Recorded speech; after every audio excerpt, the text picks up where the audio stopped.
எனக்கு 27 முடிஞ்சு 28 ஆகுது. எனக்கு ஒரு சின்ன கொஸ்டின் கேட்டீங்க, அதுக்கு பெரிய ஆன்சர் தர போகிறேன். சொல்லுங்க. மனிதன் ஆசைப்படுறதுலாம் இறைவன் தருவதில்லை உடனே.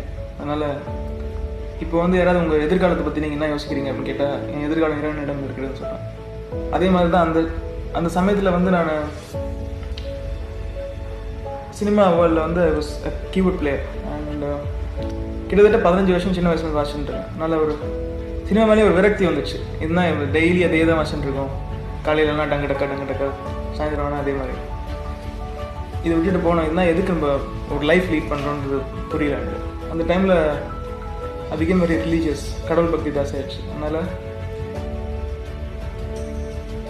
நம்ம வந்து ஒன்றும் நினைக்க தேவையில்லை. நம்மளுக்கு என்ன நல்லது சொல்லிட்டு எனக்கு தெரியும், அவன் கொடுப்பான்னு சொல்லிட்டு அப்போதுலேருந்து டிசைட் பண்ணிட்டேன். அதுலேருந்து is giving me lot of success.